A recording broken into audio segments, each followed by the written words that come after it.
Ladies, I really hope you know how much of your life you're wasting by being alone. I mean, you guys are going to these beautiful restaurants, all dolled up, sitting alone, taking yourself on these little solo dates, or you're traveling to entire countries alone. You're protecting your peace instead of instead of accepting any dusty man, as you guys say, or you're not forcing friendships with women who low key hate you. That's another claim you guys make. And it's honestly really sad. It's sad that you're enjoying your life alone. It's disturbing because it's like you almost low key like yourselves. And that's sad. Or at least that's what the media, society wants you to think.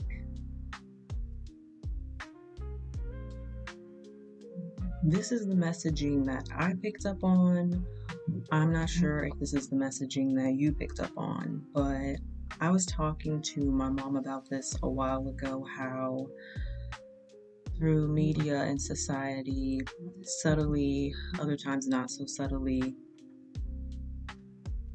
it's communicated that as a woman, you either have a man by your side, like at all times, basically. It's the experience like with work, you have a group of girlfriends. And if you don't have those two things, like the bare minimum that you need is like one good girlfriend, right? And it's like, even when you watch TV shows, right? Going back to media, you never really see a main character that is kind of like I don't even want to say a loner, but you never see a main character who isn't, I guess, independent. And when I say independent, I'm not talking about, I guess everyone's perspective of a loner is different. For me, I consider myself like a popular loner or a social loner, but I have like a solid group of people to support me. And it's like growing up, when I was little, I would see commercials for like grown up TV shows that I knew nothing about, like Girlfriends and Sex in the City. And when I would see these shows, they looked so fun and glamorous because it was a group of girlfriends, right? They were best friends and they lived in these fun cities, right? They all had jobs, I thought, um, and money, I thought. And they all wore really cute outfits and they went out to eat at nice restaurants and they went to fun night outs and they all did it together. And that seemed so inspiring to me, more so than marriage ever did. Like, I feel like there are either little girls who like aspire to that and little girls who aspire to like automatically settling down. Obviously, you can like both. I like both now, but I lean more towards wanting like a flushed out, full life on my own before I add anyone to that. And of course, now there's been like a resurgent, like starting I think like a few years ago, of Sex in the City and Girlfriends being like, I guess you could say, resurrected in media by the newer generations, millennials, Gen Z. And I have not had time to watch the shows. I don't think I ever will. Not like season to season at least. Maybe like as background music, but the think pieces I've seen on the shows, it's like, okay, clearly it wasn't what I thought it was. Okay? Like, Carrie was a hot mess. Like, who would want to be friends with Carrie? Like, the only thing I relate to her on is her obsession with shopping and shoes, but not to the degree of going into that much debt. Have I gone into debt over shopping? Yeah, but I quickly got out of it.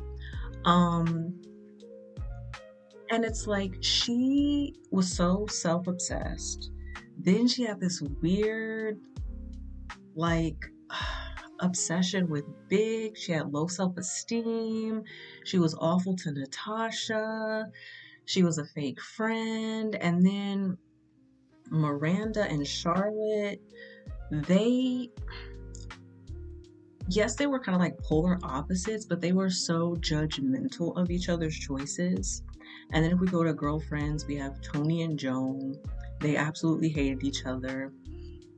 And back to Carrie, when she got into debt, she felt like Charlotte had to give her the money to get her out of debt. And like, oh, well, Charlotte, like you come from money, you're a trust fund baby anyway, like you didn't work for that. That's none of your business how she got that money. I don't care if she got that money because her great great great grandfather did this or that. That's her money. Her being born into it is kind of like her working for it. Hello? And basically, it's like these women had no business being friends with each other. And it kind of reminds me, okay, like what this is about. It's an outside looking in thing. Like when I was younger, it looked so glamorous and fun. And of course, there are, I'm sure, elements to the show that are fun. Like I said, I haven't watched them, I just watched think pieces.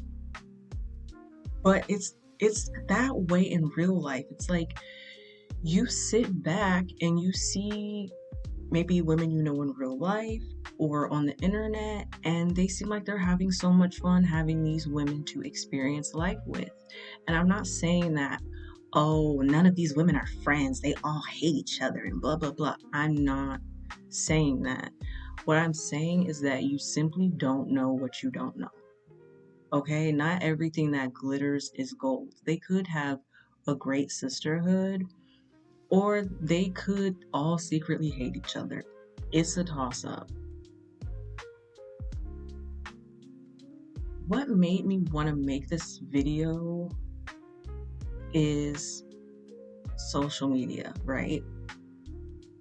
I've been on TikTok countless times and I've seen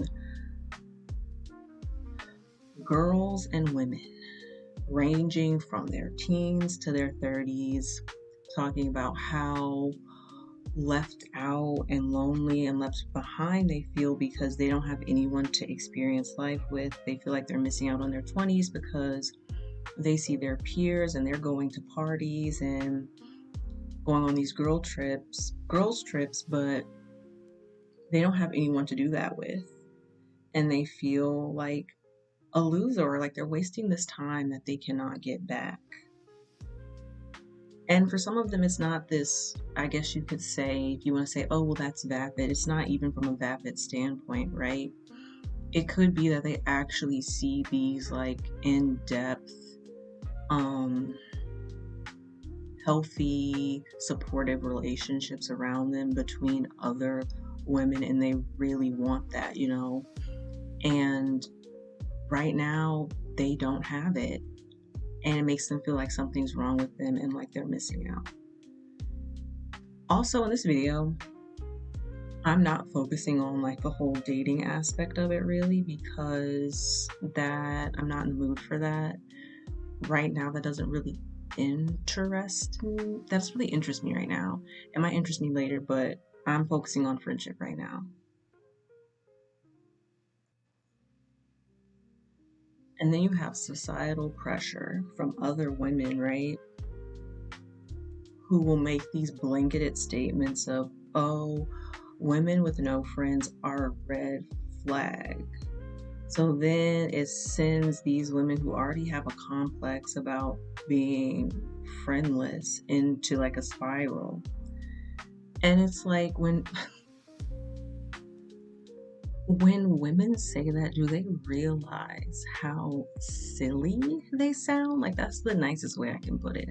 How silly they sound.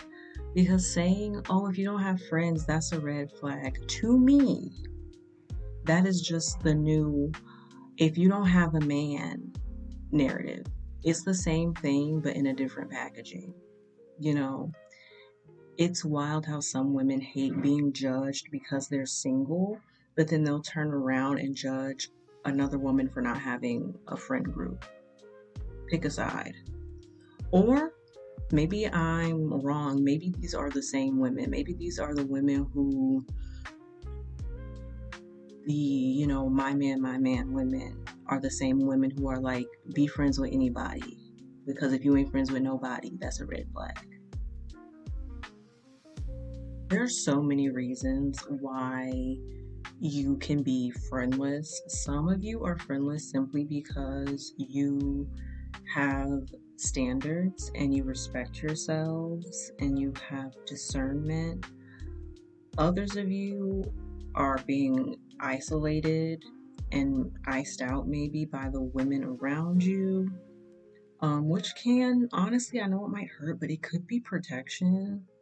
Like, I really believe in that. I'm not sure whoever's listening to this if you believe in God. I do. And I believe that when things like that happen, it's God protecting you. But some of these women who are like that, they just want to fill space. Okay, they want to collect clutter. These same women who will be friends with anyone are the same women who will date anyone, and it shows. I just hope they know that when they're like, oh, that's a red flag. Girl, you date red flags. So how is me not having friends a red flag? You know? If having no friends is a red flag, maybe we need to question what kind of friendships people are calling a green flag. And I'm going to talk about women who actually do go out and about and enjoy themselves. Um, if you're a woman who has like difficulty doing that because of social anxiety or safety issues, I totally get it. And that's a whole nother topic. But when I do see women who, like I said, get dolled up, go to dinner alone, go to a museum alone, um, go to like watch a ballet alone, go on vacation alone, you can tell that they are enjoying themselves, right? But then you have these weirdos who come out of the woodworks in the comments or whatever, and they're like, oh, she must be so lonely. I hope she finds someone soon. That must be so exhausting. I'm so happy I have a family. I'm so happy this and that. And it's like, first of all, no one asked you. She's simply posting a video or a photo of herself enjoying her own company.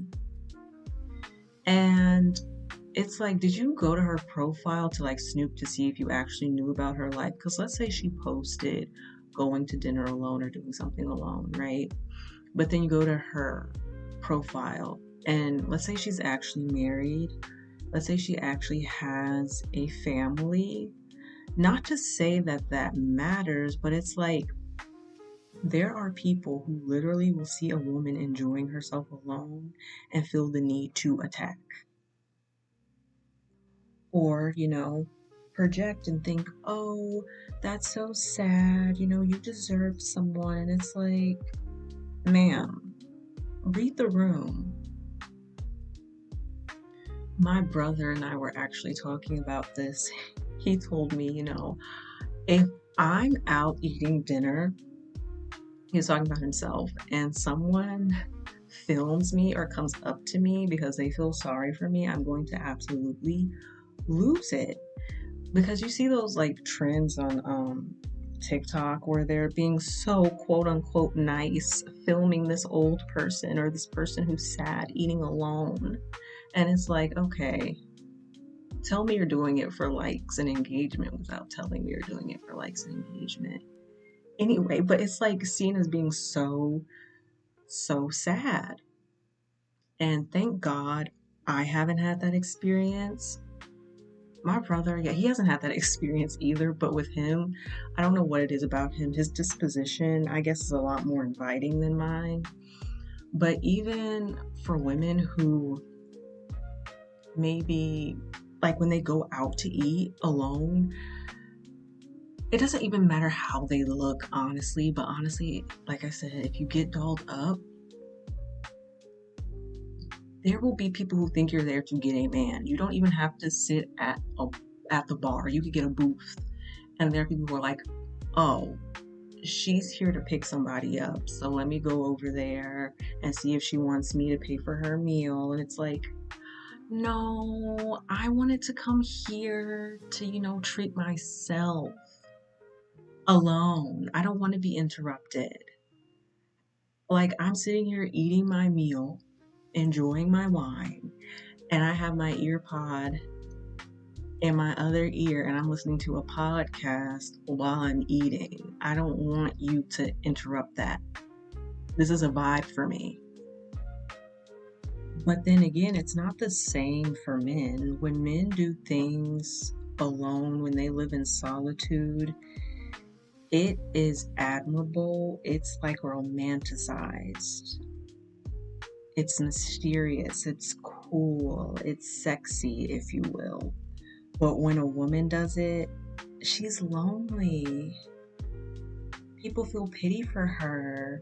She's pretending she's okay until the right one comes along. It's ridiculous.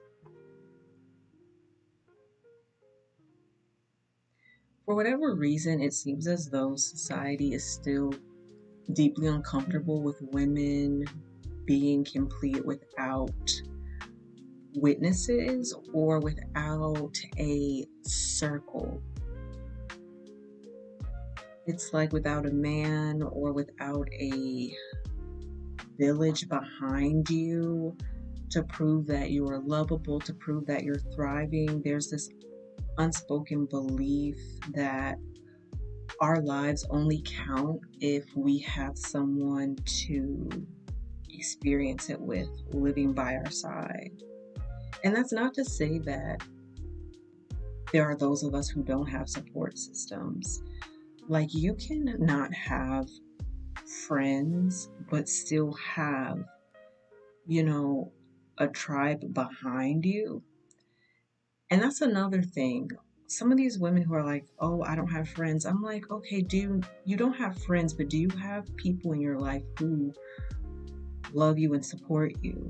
And I'm not saying that as an accusation. I'm saying that like as an actual question, because there are some women who literally have no one, and then there are other women who's like, okay, yeah, you don't have like friends, but you do have these people who love you and show up for you and who make you feel safe and connected. As we know, the sky is blue, and human connection is so important. Healthy, genuine human connection is so important. That is the key. And what I had to unlearn is that just because I feel lonely sometimes doesn't mean I'm not living life. It doesn't mean that you aren't living a deep or meaningful life. And you don't have to prove that your life is exciting or valid by having someone next to you all the time. You don't need this ensemble cast to prove to people that, your life isn't as pathetic and lonely as they think. Because guess what? People are going to think what they want to think. They do it all the time. And no matter what facts you present to them, if you have any they're still going to say, no, you're wrong. I don't care about the facts. You are pathetic and lonely. You are the only person who can decide what a full, vibrant life even looks like for you. If we all close our eyes and ask ourselves, what would a fulfilling, purposeful, vibrant, happy life look and feel like for us? No restrictions on it, whatever. You'll get it if you think it, right? I'm pretty sure it'd all be vastly different. Some might even argue that your idea of a full life versus another person's idea is subjective. It really is. And that'll also help you not to be so sensitive when other people project or criticize your life for the state that it's in right now, whether you like where it is now or not.